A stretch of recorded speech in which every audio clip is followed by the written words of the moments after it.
Hey, what's up everybody? Oscar here with Third Pedal Foxbody, and today I have a pretty interesting video for you guys. And in this video I'm going to show you guys every single thing that I personally touched on this car while owning it in the last 3 years. I'm going to be putting up right over here in this area some of the videos that I took along the way. Now, the videos that I took, you guys can probably see everything that I've done to the car on my TikTok page, but I figured it was time to do a long form video, and what I'm going to be doing is I'm going to put the vertical videos on this side of the frame so that you guys can see as I talk along with you guys exactly what I've done to the car. So let's get right to it, guys. So I bought this car in 2022 and I've owned it for several years now. I'm approaching 4 years of ownership at the time. Right now it's still been about 3 years and some change. But in these last 3 years, on top of collecting parts and doing research and looking at content and looking at other people's builds and videos and hoping to get the car running and then having it running for a little period of time, myself, I have done some things to the vehicle that I really wanted to do myself, because when I got back to Foxbody Mustangs, I told myself that I would definitely touch most of the car.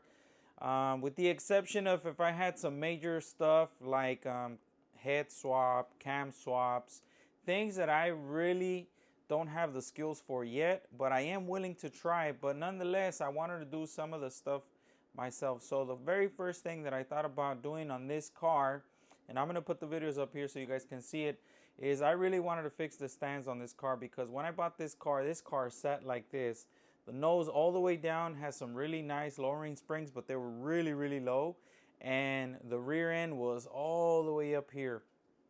So for me personally, I don't like that stance. I want it more leveled and I want it dropped even.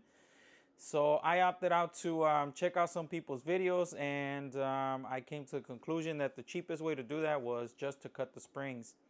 So I did. I went ahead, and the first thing I did is I cut the springs to lower the back end of it. I had never done anything like that before. I never cut the springs on the I never cut the springs on any car before, put it like that, you know. So I thought it was a cheap alternative, so I went ahead and did that, and it did help the stands out a little bit. It did fix it a bit.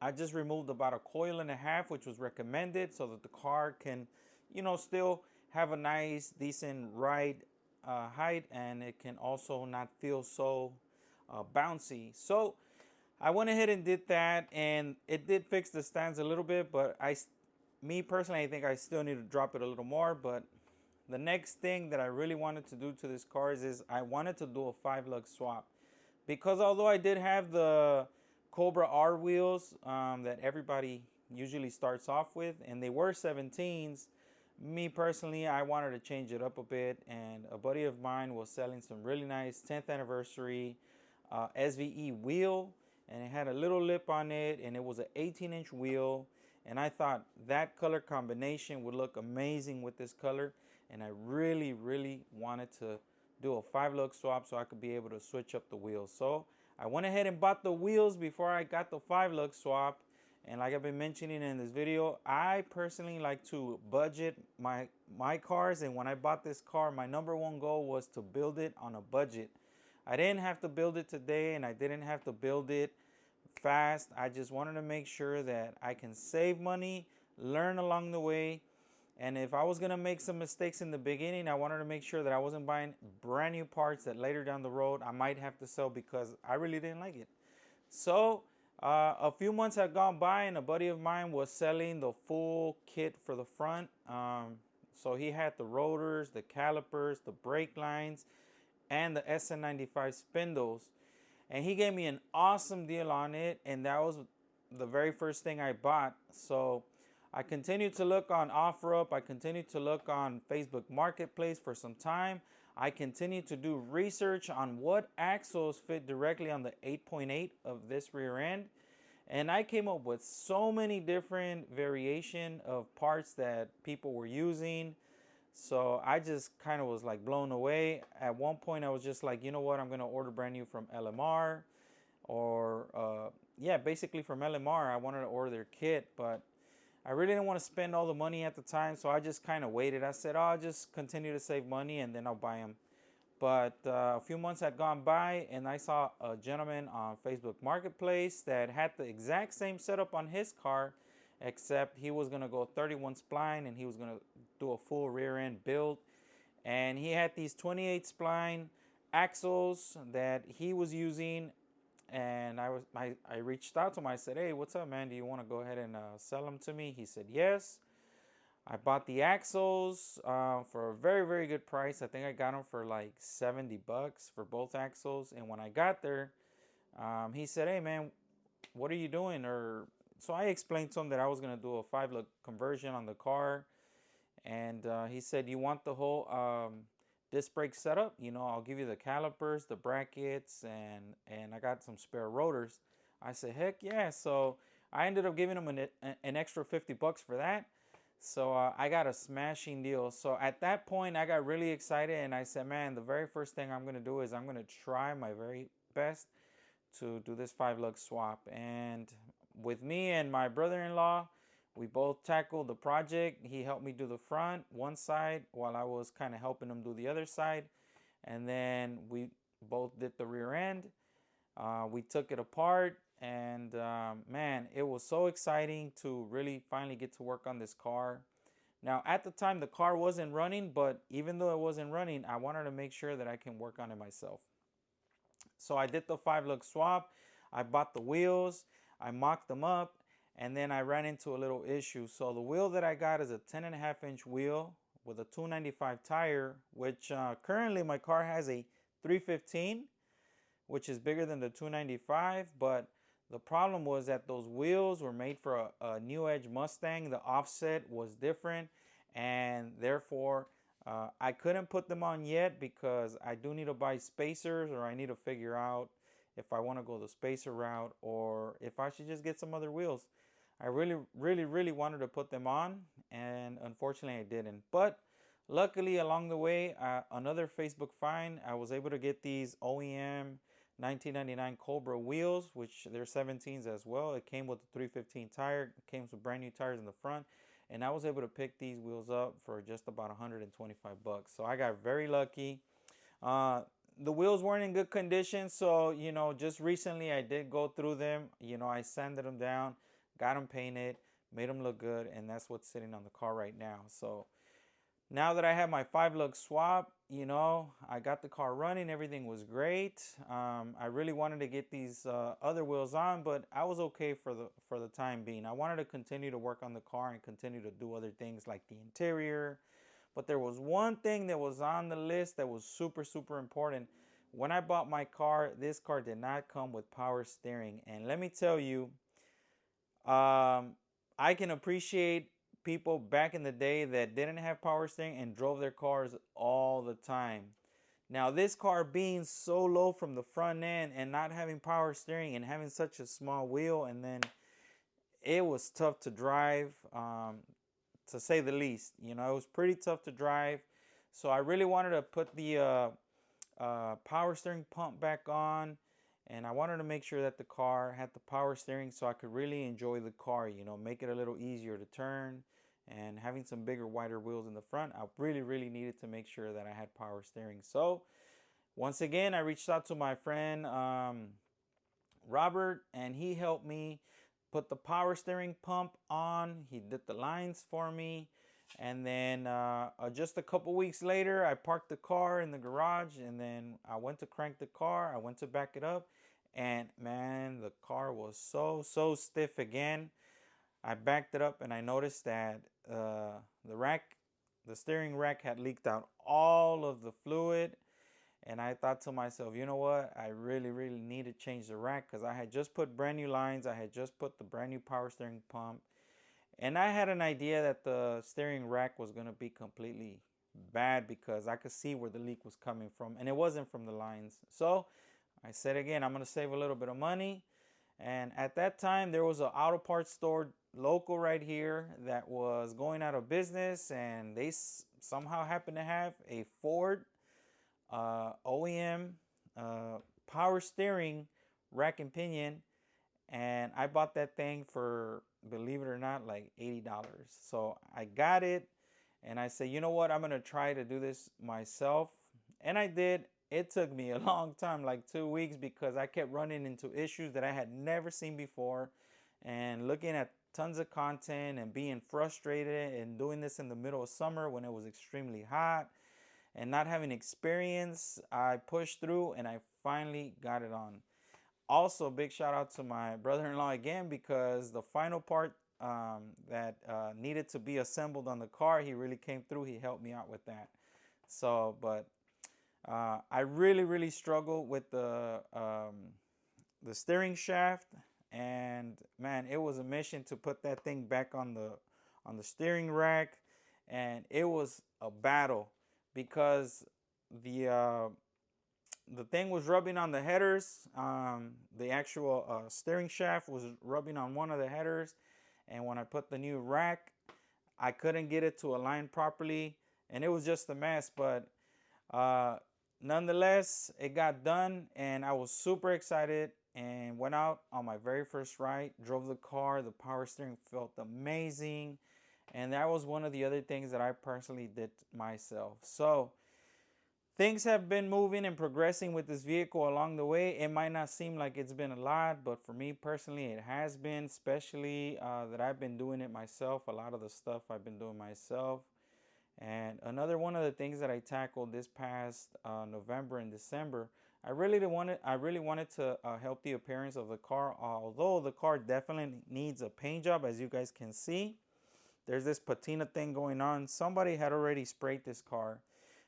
They did a decent job, I guess. You know, if they would have really taken care of the car and the car would have sat where there was shaded area, I mean, you wouldn't have all these bare spots. The clear really faded. I really don't know how long ago they painted the car, because by the time I bought the car, the previous owner had the car sitting for a few years, and then prior to him, who knows if they had it for a few years, and I personally had the car sitting myself for a few years. So the clear has been going on it, but in this past November, December, there was going to be a car show, like car meet that I had mentioned before, and I was really excited. I really wanted to go. You know, the car was running great. Everything was perfect. The car started. I started cleaning up the interior, and I was really trying to buff out the car myself by hand, and a good buddy of mine, shout out to him, uh, he said, hey, are you in your house? Let me come by and then let me bring my buffer and let me show you how it's done. I don't have time, but I can teach you. I said, if you could teach me, that's all I need. So he came over, he taught me how to use the polisher, the buffer, and then I got really excited. I figured it out, and then I continued to watch some videos. I learned how to wet sand the cars and how to bring them back. And I was able to get some nice shine out of the car. That was the next thing I wanted to do. So I got the car ready. I got it all shiny. I went and redid the wheels. I sanded them down. I painted them. I cleaned up the interior. I took the single panel that I had for the quarter window back here. I took it off just so the car can look like it was on its skins. I cleaned up my seats in the front. I cleaned up the carpet. I cleaned around the dash. I put the new dash pad on it, and I went to crank the car the day of, 1 hour before the show started, and boom, the car just wouldn't crank.